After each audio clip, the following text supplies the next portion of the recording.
Hello दोस्तों, कैसे हो आप।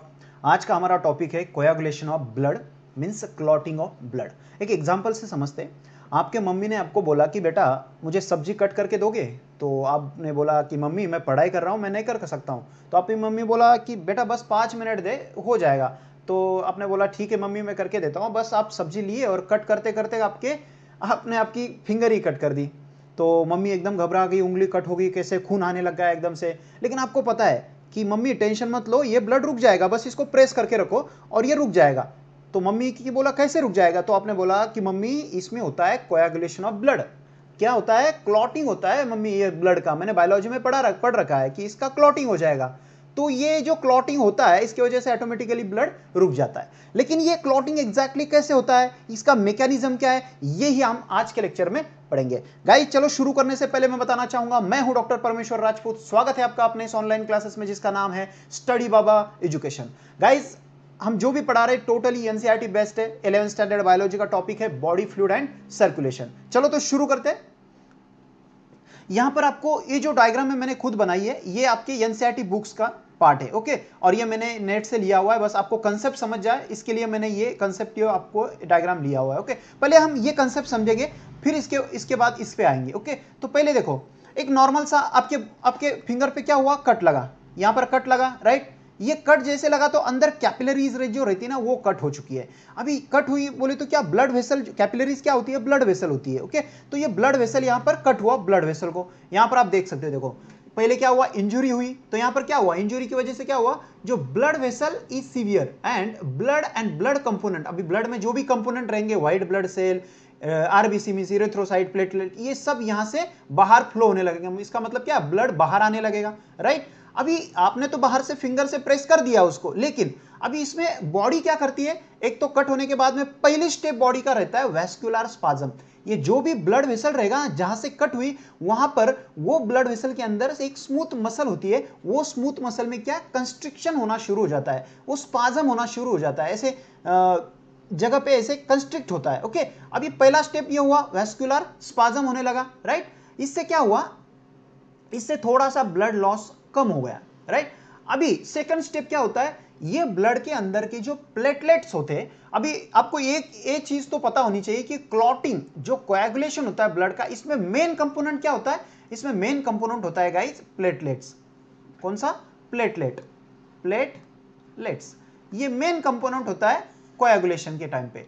अभी यहां पर आपको समझ गया, इंजुरी हुई, बहुत सारा ब्लड लॉस हुआ, उसके बाद पहला स्टेप हुआ कि जो ब्लड वेसल है वो कंस्ट्रिक्ट हुई, वैस्कुलर स्पाज्म हुआ इसमें। ओके, तो इससे क्या हुआ, थोड़ा ब्लड लॉस रुक गया, ब्लड बाहर आना थोड़ा सा कम हो चुका। लेकिन इसके बाद शुरू होता है मेन प्रोसेस, जो बायोलॉजिकल प्रोसेस रहता है अंदर का, वो शुरू होता है। पहले यहां पर बनेगा प्लेटलेट प्लग।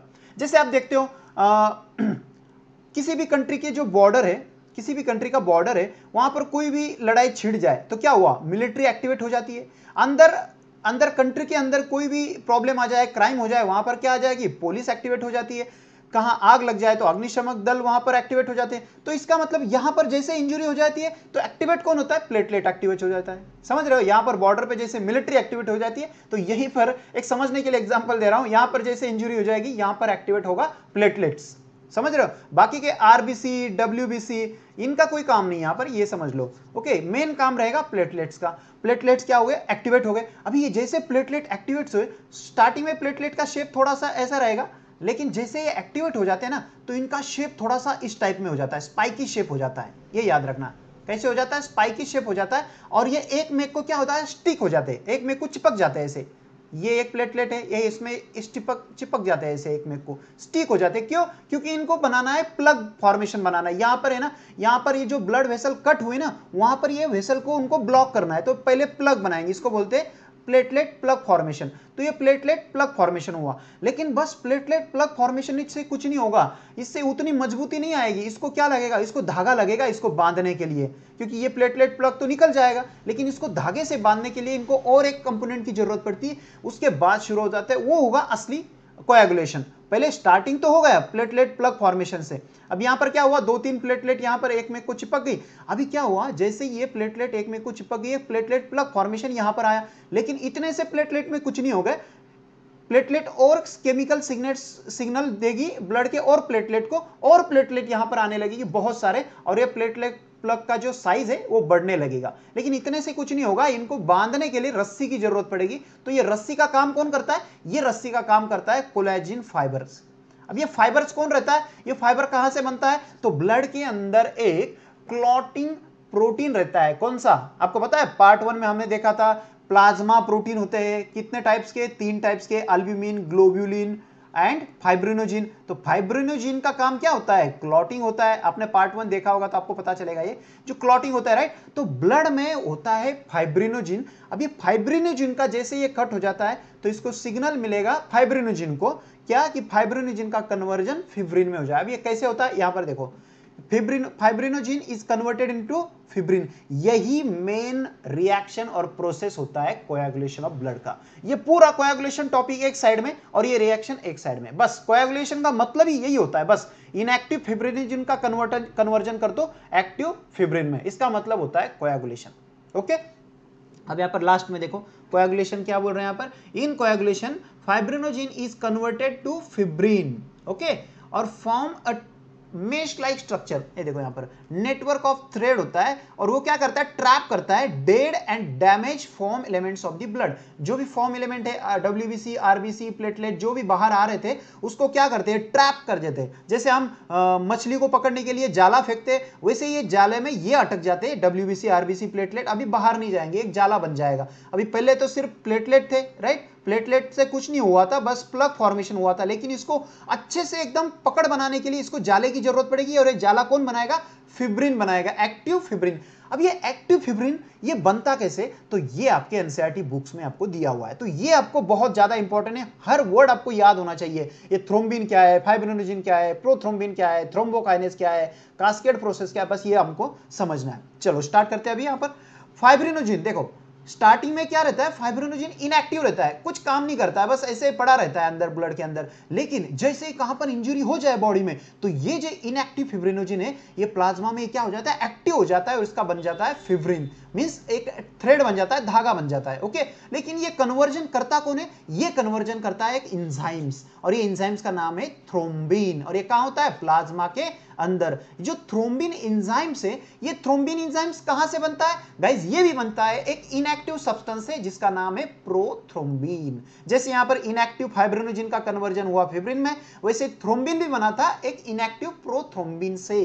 प्रो का मतलब होता है फर्स्ट, प्रोथ्रोम्बिन, तो थ्रोम्बिन से पहले वाला जो रहता है इनएक्टिव सब्सटेंस उसको बोल देंगे प्रोथ्रोम्बिन, उससे बनेगा थ्रोम्बिन इंजाइम, और यही थ्रोम्बिन इंजाइम बनाएगा फाइब्रिनोजिन को फिब्रिन में। ओके, लेकिन जैसे फिब्रिनोजिन को कन्वर्जन किया फाइब्रिन में, और कौन से एंजाइम ने? थ्रोम्बिन। वैसे ही थ्रोम्बिन का कन्वर्जन होता है प्रोथ्रोम्बिन से थ्रोम्बिन में, तो इसका भी कन्वर्जन कौन करता है? एक एंजाइम करता है, और वो एंजाइम का नाम क्या है?